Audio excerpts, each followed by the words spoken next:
Well, Harley-Davidson is finally getting the revival they've desperately needed. Today I'm going to tell you how the motor company is getting a breath of fresh air, finally, something that they have needed for the past at least couple of years, and how the dealers, the motor company, and ultimately you and me, the customers, will actually benefit from Harley's new plan and what they have going forward. I want to hear your opinion on this, man. How has Harley-Davidson over the past 5 years either failed your expectations, if they've exceeded your expectations, whatever kind of experience you've had with your local Harley-Davidson dealers? I'd love to hear from you guys. Let me know what you think down below. Let's go ahead and jump right in. So let's talk about what led up to this. It was basically 5 years of a restructuring for Harley-Davidson, where Jochen Zeitz focused on higher profits, less models, but more desirability, right? More of a premium brand for Harley-Davidson, something that I don't know has ever been like the experience at the motor company,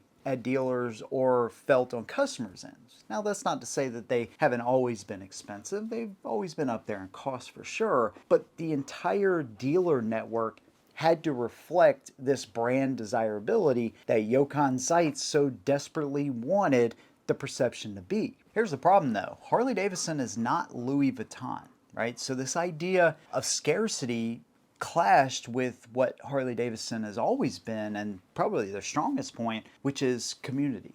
Now, of course, you needed money to get into the brand, but there was levels of getting into the brand, right? When I started, riding Harley-Davidsons back in 2017, the most expensive bike I could afford at the time was an Iron 883. Say what you want about that bike, but it started my love for Harley-Davidson.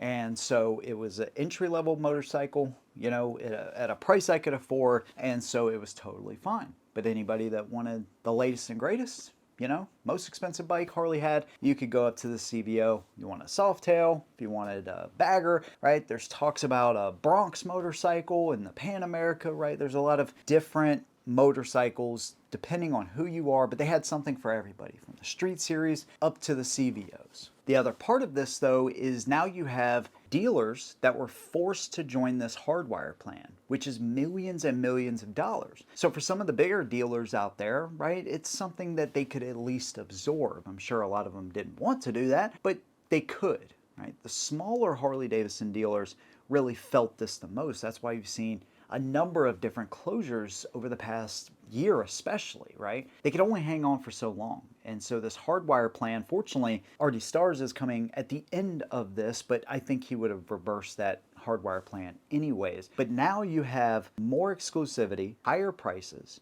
financing ballooned on the dealer side, less models moving out the door, way more inventory than what any of them needed, with the overhead and your main group of riders, the people that made you absolutely, famous and an American icon, really were aging out. And new riders couldn't afford to come in. It was almost like the perfect storm of how to destroy a company. Now, of course, you got to respect Jochen Zeitz for what he did at Puma, but this isn't a shoe company, in Europe. This is an American brand, much more expensive than what you will find with shoes, already much more expensive. Now, you cut out a huge section of riders that you're dependent on to really take over for the next generation, and they had no way to do that, and no bikes in which to offer that group of riders. So now Artie Starrs comes in. He just took over October 1st. And this isn't like a motorcycle guy, right? He comes from Topgolf and Pizza Hut. So he has experience in building brands or making brands way bigger, right? Topgolf becomes a social place where you go and hit balls and eat food, even though the food sucked. You could have that social experience, and then also running something like Pizza Hut with thousands of franchises, right? So he has a little bit of both. He understands, I guess, how these brands operate. And the biggest thing for him, I think, is keeping these dealers happy. And so according to early reports from dealers, what they're hearing is a breath of fresh air. First of all, removing the quotas, right? So a lot of the times under Jochen Zeitz's leadership, the dealerships were getting bikes that they just didn't need. That's why you've seen all of this inventory stacking up. And so what happens is with these floor plans, a lot of these dealers finance those bikes.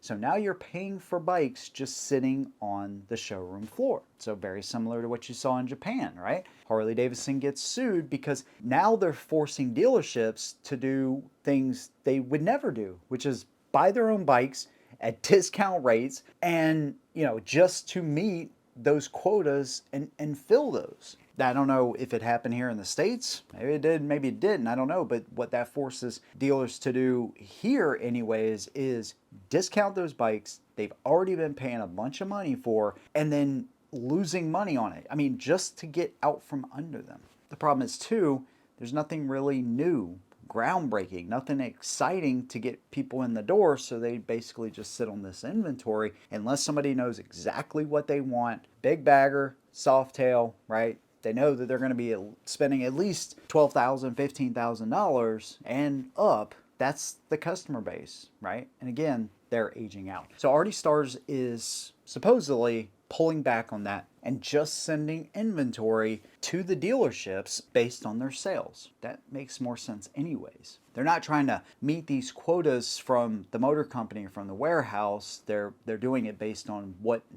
volume the dealership specifically is actually moving.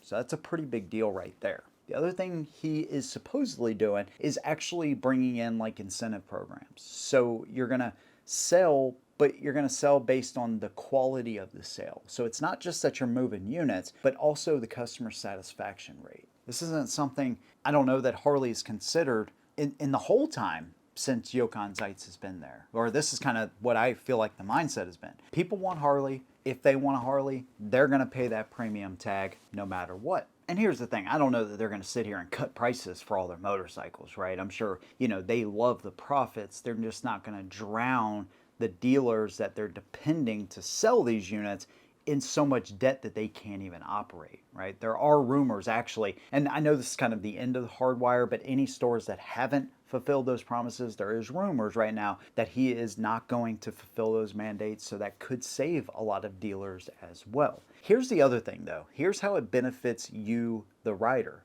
because what that does is allows dealers to then free up some cash flow, doing more events, maybe getting the demo truck out, maybe making that customer experience what it used to be, more about community than just this premium brand that you got to pay $500 for a jacket and $35,000 for a motorcycle just to be a part of. Because one thing we also know is that there's a $6,000 Sprint coming and the possibility of more lower cost entry level bikes getting in there. Much as some people may not want to hear it, that is the ultimate goal. You got to get new riders into Harley to experience Harley and to hopefully, continue to enjoy them for decades and decades and upgrade along the way. But you got to give them a point of entry. You can't just say, oh, here's a $10,000, $12,000 Nightster and, that's where you start. $5,000, $6,000 premium feel, right? But still a way to get your foot in the door. Community is huge. And when you have dealers closing, I think one thing that might be understated in this entire situation, and that is hope. The dealers now have more hope that things are going to get better, right? That is the sentiment that is shared from the inside, that Artie Starrs is now pushing more loyalty, kind of back to the basics with Harley-Davidson in a way. Now, that doesn't mean that they don't face big challenges with potential tariffs and, R&D and new motorcycles, getting those things out, international sales, all of that kind of stuff, right? There's a lot that goes into it, but the morale, if that never improved, man, I fear what Harley-Davidson would be in another 3 years, 5 years. There's just things that they've done over the past year and a half especially that just make you wonder, why would you even touch that? Right? From getting into politics or, accidentally getting into politics, not really knowing they were, but they absolutely did, to not having motorcycles available pretty much to everybody in every section of riders. There's just a lot of things that they've been missing and a lot of things that the dealers have had to actually put up with and the pressure they've been under to sell motorcycles, or they've had to close the doors. And unfortunately, we've seen a lot of established Harley dealers doing just that. So I think the morale at the motor company and at these dealers improving and having somebody that understands this is largely big part of Harley-Davidson is about that heritage, but it's most certainly about the community. And when you've shrunk the community down so much, it's really hard to grow from there. So hopefully, man, we're rooting for them. I want the motor company to succeed. Even though I call out some of the BS and stuff that they've done over the past year and a half, I still love Harley-Davidson, and I'm rooting for them. And I hope they do implement this, get some new exciting motorcycles in the dealers that they can actually sell. So there you go. There's my opinion. I'd love to hear yours. Let me know what you think down below. If you like what I do, consider subscribing. See you in the next one. And as always, hold 'em down.